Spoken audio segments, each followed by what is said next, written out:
Welcome students to the presentation on markets and competition. In this presentation, we shall look into the various concepts that need to be understood before we get into the study of the different kinds of markets and the degrees of competition. So this presentation is an introduction to the study of markets. If you will remember the first session we had done on Adam Smith, and this word was the driver for all economic activities, the invisible hand.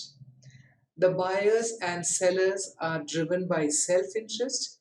They take the decision which suits them the best, which is most beneficial to them. So this happens when the buyer wants to get the best out of the money that he has spent. The seller wants to get the best revenue out of the goods that he has sold. So they are guided by their self-interest. This guidance by self-interest manifests itself in competition. So we understand markets as a situation where there is some element of competition. So competition is the term that we are going to see in this particular presentation. When we use the word market in common parlance, we mean a place where goods are bought and sold. But in economics, when we use the word markets, it is not necessary that we have a place to buy and sell. It is simply an arrangement. It is an interaction between the buyer and the seller. This interaction between the buyer and seller takes place for exchange of goods and services for money. So money on one hand and goods and services on the other hand, that is what is exchanged in a market. Now, this arrangement can take place in a geographical location. It can also take place without a place, specific place. For example, today the online purchases that are being made, it's not based on any one location. It is happening online. There is a market for something, and that good is being bought and sold. And price is the most important element in the working of the markets, because the price will determine whether the goods should be offered for sale or whether the goods will be purchased by the consumer. So we have understood two sides of this side, the consumer behavior and the producer behavior. So consumer behavior likes to see that they purchase goods at the lowest price possible, and the seller on the other hand wants to get the maximum price he can get after selling the produce. In the market, there are two elements here, the buyer and the seller. These two agents, they are the ones who decide the working of the markets. And this price, in many ways, it is the one single element which brings the coordination between buyers and sellers.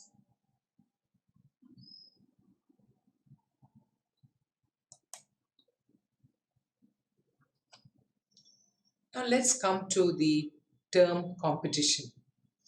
So here when we use the word competition, we mean there are buyers of goods and services and factors of production. So there is a demand for goods, there is a demand for services, and there is also a demand for factors of production. So this demand for these factors constitute the demand side of the market. It could be the consumer who buys finished products for his consumption. It could be a firm which buys raw material and other factors for production. That also becomes the demand side of the competition. The other side, we have the seller. Who is a seller? Seller is the supply side of competition. The seller would be of the produce that is complete to be sold in the market. It could be the seller of services, or it could be the seller of factors of production. It could be the supply of land for rent, it could be the labor or the person who is willing to offer his labor for services, it could be the money that is available to be paid on interest, or it could be the entrepreneur who wants to get a profit. In all these cases, these are suppliers, or they form the supply side of the market. Now, market and competition itself are very complex economic phenomenon. It's a very complex economic phenomenon where the supply side and the demand side interact, and they interact in such a way that there are outcomes which will affect the working of the entire firm, the industry, or the nation, or the world. So ultimately, we will understand that the working of the price mechanism, the working of the markets, the degrees of the competition that we can understand, they all determine how resources are going to be allocated among different users, how production is going to be carried on, and how these produced goods and services will be distributed among various users of that product. So it's a very complex scenario. When we study microeconomics, what we are doing actually is we are simplifying this very complex phenomenon into concepts and terms, by means of which we can understand the larger phenomena in very simple ways. Structure of a market. So when we use the term structure of a market, we mean the number of firms in the market, their market share, then other features that affect the level of competition in the market. All put together, we understand as a structure. So firms are individual business units. So what is their share in the total market that we are talking about? What are the features that affect the level of competition in the market? Together, we understand it as a structure of the market. Because when these items vary in their functioning, then we get different kinds of market. And market structures and level of competition that exist between firms operating. So when we say market structure, we understand it as how these different firms interact with each other, and when they are interacting with each other, what kind of outcomes do they generate. All these put together we will understand as the structure of a market.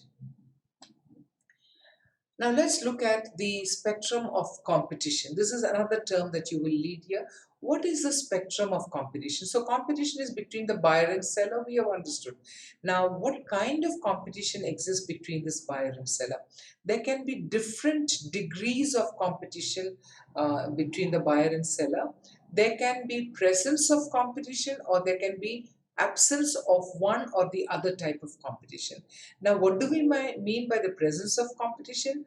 To what degree is this presence possible?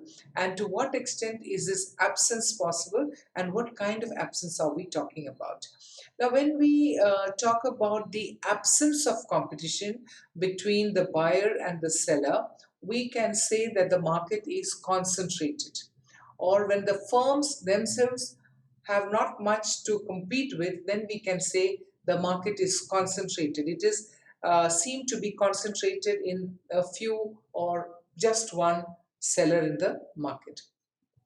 On the other hand, you can have perfect competition, where the competition is so massive that everybody has got a chance to participate in the market.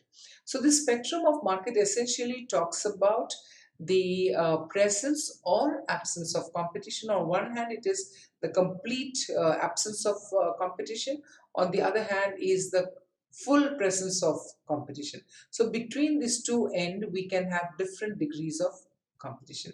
We can also sometimes we also say that we can have competition between the buyer and buyer, is what we can see as in the auction market. We can also find seller versus seller. There could be undercutting of the prices, and there could be the buyer and seller market. So the different market structure. On one hand, we need to understand the nature and degree of competition. What is the nature of the product? What is the degree of competition? To what level does this competition work between the buyer and seller? What is the nature and number of buyers and sellers? So the number of buyers and sellers is what will determine the market structure. If the number of sellers are very huge, we have one kind of market. If the number of buyers are very huge, we have another kind of market. If the number of uh, the, the competition between the sellers is limited, we have another kind of market. So the whole story is that the way these markets are designed, how they're structured, how they compete with each other, how do they differ from each other, and what is the nature of the product that they are selling, all these will determine the structure of the market. And it also will depend upon the entry and exit of market. How easy is it for firms to enter that market? How easy is it for firms to exit the market? Altogether, we are going to look into the nature of the industry, nature of the product, and the nature of competition. All put together is what we shall see in course of time. Now, let me come to the types of competition. When we say types of competition, on one hand, we have uh, perfect competition. The next chapter itself will be on perfect competition. I'm just introducing these terms to you. Perfect competition is one hand when the large number of buyers and sellers. On the other extreme, you have something called as monopoly or monopsony. And monopsony. Monopoly is a situation where there is only one seller for a product and there can be large number of buyers. So large number of buyers and large number of buyers with one seller. That is monopoly. We can have a reverse of that situation, which is called monopsony. Monopsony means there are large number of sellers of the uh, product, but there's only one buyer of that product. So if there is only one buyer of the product, then also we can say that it can be a competition where we name it as monopsony. Now we also have duopoly. Duopoly is when there are only two sellers for a product. So when only any commodity which has got two sellers, we call it as duopoly. Then on the other side, we can have duopsony, where there are only two buyers of the product. So there are many sellers of the product, but there are only two buyers. So there is a competition among the buyers themselves to sell it at a price which will meet the duopsony buyer's requirement. We also have oligopoly markets where there are a few sellers, not too many, but there are few sellers whose numbers we can actually count in the market. That is what is called as oligopoly, and there are few buyers of the commodity. In that sense, we call it as oligopsony. And then there is the monopolistic competition, which is the one which is more familiar to all of us. That is called as monopolistic market. So these are the types of market. And in the classes that come by, I shall look into perfect market, monopoly market, monopolistic market, and I shall also look into the idea of oligopoly markets.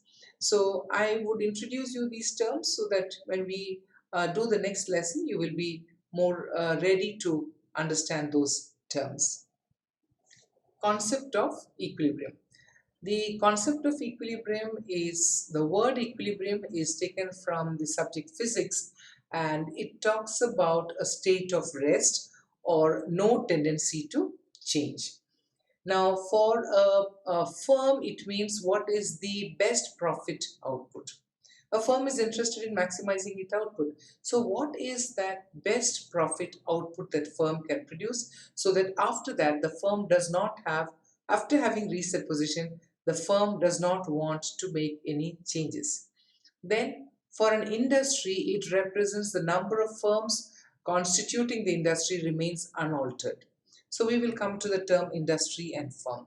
So just for now, we can say the firm is in equilibrium when it has reached its best profit output. For an industry, it is when the number of firms in the industry is at equilibrium or it remains unaltered. So each firm in the industry also gets profit. When these conditions are attained, we say that the firm and industry is in equilibrium.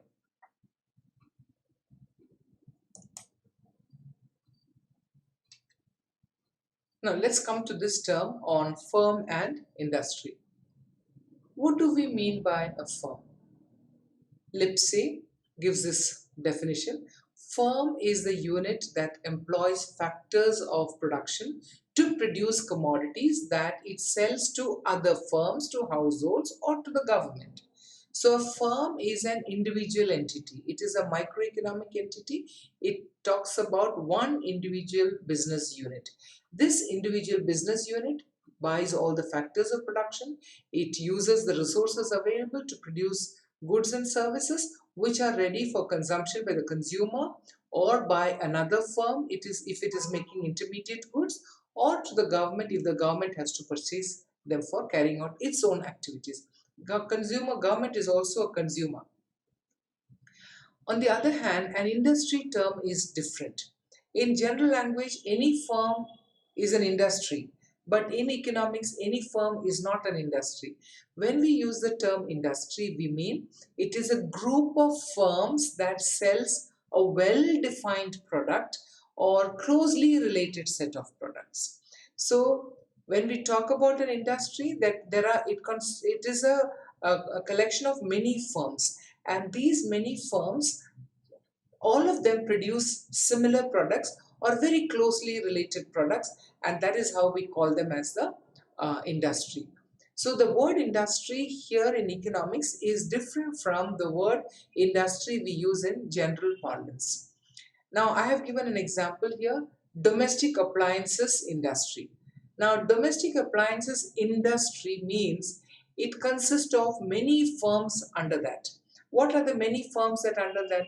There could be firms making fridges, it could be making electric heaters, it could be making kettles, it could be making mixers and grinders and washing machines and all of them. Now these are all relating to the same category, that is domestic appliances industry.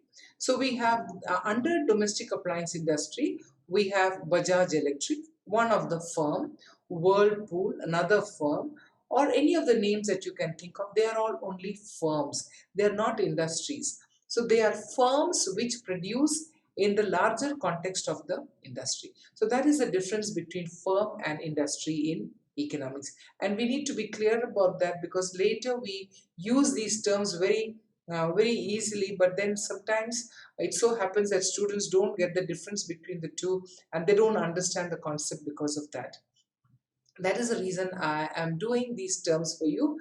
Use these terms when you get confused in those topics that come in later. So getting back to firm and industry, competition, term, structure, equilibrium, all these words will be used a little later. So let's now look at two conditions of equilibrium for a firm. So this firm can be in equilibrium when it satisfies two important conditions. The first condition is that MC must be equal to MR. Now when we say MC is equal to MR, we mean the marginal cost or the additional cost of producing one good must be equal to the revenue the firm gets by selling one additional unit. Suppose the firm has spent 20 rupees to buy an additional, to make an additional unit, then the firm must get at least 20 rupees from the sale of that additional unit. Only then we will say that marginal cost is equal to marginal revenue. To understand this better, please refer to the lesson on marginal revenue. The second order condition of the firm is that MC must cut MR from below. Now, why do we say MC must cut from below? For a long time, we see that the MC was lower than the revenue curve. That means the additional cost of producing one unit is lower than the revenue that we get. So that means the firm will be making profit. So once the marginal cost is above the marginal revenue, that means the cost of producing that is greater than the revenue that the firm gets, and the firm may stop its production at that particular point. So the point at which the firm stops production or the output is decided by the firm, that is when the firm's MC cuts MR from below. This term is very useful. This concept is very useful for us because all along in the market structure, study of market structure, this particular term is going to be used. Now you can see this MC equal to MR, and MC cuts MR from below in this diagram. Now in the first panel you can see the MC curve like a bowl shaped it is, and it is cutting in. You remember that I have introduced to you that MR and AR for the perfect competition is a straight line. AR is equal to MR is equal to price. So here we are using the example of perfect competition, and what we are seeing is the marginal cost curve is cutting the MR at 2 points, at point A and at point B. Now the question is whether point A will be a point of equilibrium or whether point B will be a point of equilibrium. What is A indicating? The point A indicates that the marginal cost of production is continuing to fall. So no rational firm will stop production when the cost is falling or the firm is experiencing increasing returns. So the firm is not in a condition to stop production at that point, and it will continue to increase its output. So from M, the firm will increase its output to M1. So what has the firm done? The firm will continue to produce because the marginal cost is falling. So the first condition is marginal MC must be equal to MR. MC is equal to MR both at point A and at point B, but the firm will not stop its production at point A because the MC curve continues to fall. Now take the second position at marginal cost output at M1. At M1, what you find, the second order condition is also satisfied. What is the second order condition? It means MC must cut MR from below. So MC is cutting MR from below only at point B and at M1 position. It means that the firm is able to cut the cost is equal to the revenue. After that point, the marginal cost of production is greater than the marginal revenue. So the firm will decide to stop its production at M1 where the second order condition is also satisfied. The second panel, you can see how MC is cutting from below, and that is the output that the firm will decide. Let's see what happens to the industry when it is in equilibrium. There are two things that happen here. When the firm is making profit, the firm will incentivize other firms to join the industry. When the firm is making a loss, then the firm will leave the industry. So when we say that the firm is in equilibrium, there is no tendency for the firm either to enter the industry or leave the industry. That means the industry is getting normal profit and no new firms join the industry, no old firms are interested in leaving the industry. So each firm itself is in equilibrium. When each of the firm is in equilibrium, we say that the industry is also in equilibrium. So the first condition here is average revenue must be equal to average cost, which means all firms in the industry are earning normal profits. So AC equal to AR gives profit condition for the firm. MC equal to MR gives output condition of the firm. These are two important terms to know. MC equal to MR gives us the output decision of the firm. AC equal to AR gives a profit level of the firm. So when MC equal to MR, then AC is equal to MC. Therefore, MC must be equal to AC is equal to AR. This particular thing we shall go further when we study the markets, then we can study industry and equilibrium. So I hope these terms are clear to you now. And with these terms of competition, market, structure, nature of product, degrees of competition, types of competition, for difference between firm and industry, equilibrium of a firm, all of these terms will be used when we do the market. So thank you, and I shall the next presentation will be on perfect market. So the first market that we will study under markets is perfect market. Thank you. I hope you're finding these classes useful.